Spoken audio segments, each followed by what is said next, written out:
আমাদের কাঙ্ক্ষিত নেতা বাংলাদেশের ইসলামী আন্দোলন আন্দোলনের সুপথর আমাদের প্রিয় রহমান ডাক্তার শফিকুর রহমান যশোর আগমন করেছেন।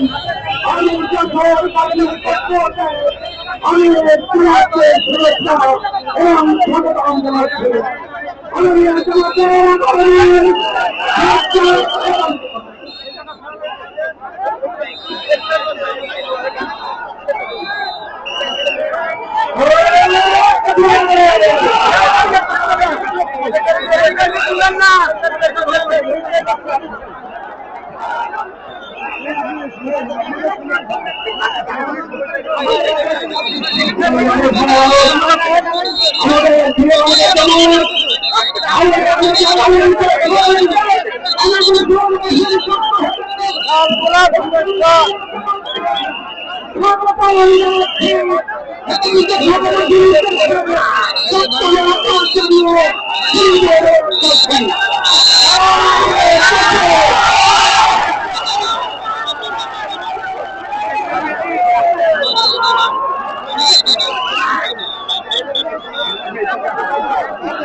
আমি আজকের এই মুহূর্তে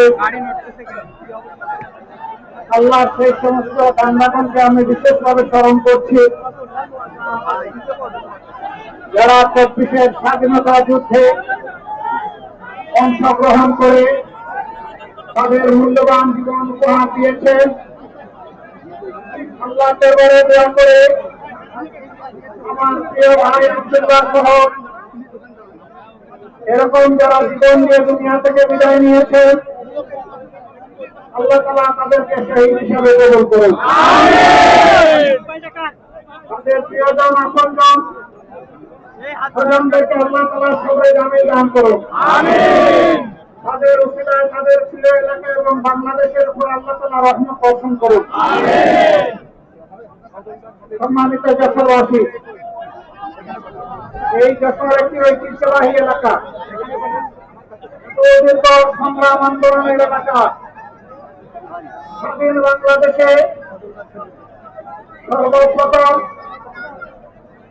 একটি দেশের আগ্রাসনের বিরুদ্ধে নবম সেক্টরের sector commander major M A Jalil সঙ্গীদেরকে নিয়ে লুটেরাদের বিরুদ্ধে প্রথম প্রতিরোধ গড়ে তুলেছিলেন যশোর থেকে।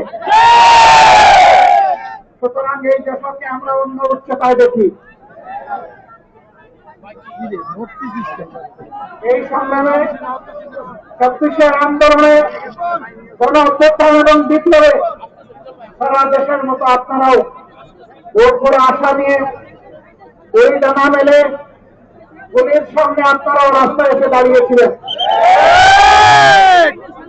আল্লাহ তাআলা তার মধ্য থেকে সৌভাগ্য কিছু মানুষকে নিয়ে গিয়েছেন তারা আমাদের জাতীয় বীর। আমরা তাদের কাছে গর্বিত এবং তাদের পরিবারের কাছে আমরা কৃতজ্ঞ। একই সাথে যে যে এলাকার সেই এলাকার জনগণের কাছেও আমরা কৃতজ্ঞ। আমাদের সন্তানেরা তারা একটা বৈষম্যহীন বাংলাদেশ দেখার জন্য এইভাবে পুলিশ সামনে মুখ পেতে দিয়েছিল। আমরা সেই বৈষম্যহীন বাংলাদেশ দেখতে চাই। আমরা এমন একটি বাংলাদেশ করতে চাই যেই বাংলাদেশের মানুষের মধ্যে জাত পাত দল ধর্মের ব্যবধান থাকবে না। সমস্ত মানুষ এদেশের নাগরিক হিসাবে তারা মর্যাদার সাথে তাদের সকল বৈধ অধিকার নিজ নিজ জায়গা থেকে তারা ভোগ করবে। শ্রমিকের জায়গায় মর্যাদা পাবে, কৃষক তার মাঠে ফসল ফলাবে এবং তিনি তার ফসলের ন্যায্য মূল্য পাবেন। এই ফসল ফলিয়ে তিনি গর্বিত কৃষক হিসাবে মানুষের মুখে খাবার তুলে দেবেন। আদালতে কোর্ট কাছারিতে যারা কাজ করবেন তারা জনগণের আমানতের কলমটাকে আল্লাহকে ভয় করে চালাবেন। কোথাও সেখানে ঘুষ সুদের প্রচলন থাকতে দেওয়া হবে না ইনশাআল্লাহ। সম্মানিত ভাইরা, এই যুদ্ধে নির্দিষ্ট কোন দল, কোন ধর্ম এবং কোন লিঙ্গের মানুষেরা যুদ্ধ করেনি, সবাই মিলে যুদ্ধ করেছে। শিশু শাহাদাত বরণ করেছে, ৮০ বছরের বৃদ্ধ শাহাদাত বরণ করেছে। সাথে কাঁধে কাঁধ মিলিয়ে আমরা লড়াই করেছি। আমাদের এই জাতীয় ঐক্য ধরে রাখতে হবে। কেউ যেন কোনো ফাঁকতলে ঢুকে এই ঐক্য বিনষ্ট করতে না পারে, এই জন্য আমার ছাত্র জনতা সহ সমস্ত বাংলাদেশের জনগণকে সজাগ এবং সতর্ক থাকতে হবে। যারা আমাদের উপর বেশিবাদের থালা বিস্তার করেছিলেন, এক নাগারে 15.5 বছর যারা তাণ্ডব চালিয়েছিলেন, যারা মানুষকে খুন করেছেন, গুম করেছেন, যারা মানুষের ইজ্জত লুণ্ঠন করেছেন, যারা বাংলাদেশের সংসদ লুণ্ঠন করে বিদেশের মাটিতে তারা প্রাসাদ গড়ে তুলেছেন, আমরা তাদেরকে ক্ষমা করব না। তাদের প্রত্যেকের অপরাধের বিচার হতে হবে। তবে হ্যাঁ, দল হিসাবে বাংলাদেশ জামাতে ইসলামী সবচেয়ে মজলুম দল। এই দলটির শীর্ষস্থানীয় তাদের বিচারের নামে হত্যা করা হয়েছে। কোরআনের ফাঁকে দেলোয়ার হোসেন সাঈদী রাহিমাহুল্লাহকে হত্যা করা হয়েছে। জনাব অধ্যাপক গোলাম আজম রাহিমাহুল্লাহকে হত্যা করা হয়েছে। হত্যা করা হয়েছে সাবেক আমিরের জনাব শহীদ মওলানা মতিউর রহমান নিজামীকে। হত্যা করা হয়েছে এই অঞ্চলের পার্শ্ববর্তী এলাকার আপনাদের কৃতি সন্তান বাংলাদেশ জামাতে ইসলামের তৎকালীন সেক্রেটারি জেনারেল জনাব আলী আহসান মোহাম্মদ মুজাহিদকে। তারা হত্যা করেছে আব্দুল কাদের মোল্লাকে। তারা হত্যা করেছে আমার ভাই জনাব কামারুজ্জামানকে। বাকিদেরকে তারা মৃত্যুর থেকে জেলের মধ্যে ফেলে দিয়েছিল। আমাদের অফিসগুলা বাংলাদেশের সর্বত্র তালাবদ্ধ করে রেখেছিল। আমাদের বৈধ অফিসে আমাদের ঢুকতে দেওয়া হয়নি। আমাদের দলকে শেষ পর্যন্ত তারা নিষিদ্ধ করেছিল। আল্লাহর ফয়সালা ভিন্ন ছিল। যারা এই বাংলার জমিন থেকে পরীক্ষিত দেশপ্রেমিক ইসলামী সংগঠন বাংলাদেশ জামাতে ইসলামী এবং ইসলামের সাথে লীগকে চিরতরে নির্মূল করতে চেয়েছিল, যারা নিষিদ্ধ করে দিয়েছিল, রব্বুল আলামিন এই জমিনে কার্যত আজ তাদেরকে নিষিদ্ধ করে দিয়েছে। এটা আমাদের কোন কৃতিত্ব নাই, সমস্ত কৃতিত্ব আল্লাহ রাব্বুল আলামিনের। এই জন্য এই বিজয়ের পর আমরা উল্লাসে পেতে পারি নাই। আমরা দেশবাসীকে বিশেষভাবে সহকর্মীদেরকে অনুরোধ করেছিলাম, আপনারা চেষ্টা করুন, চোখের পানি দিয়ে আল্লাহ শুকরিয়া আদায় করুন, আল্লাহ দেওয়াত্ম থেকে সতর্ক করুন এবং আল্লাহ তাআলার বিচারকে আল্লাহ শুকরিয়া আদায় করুন।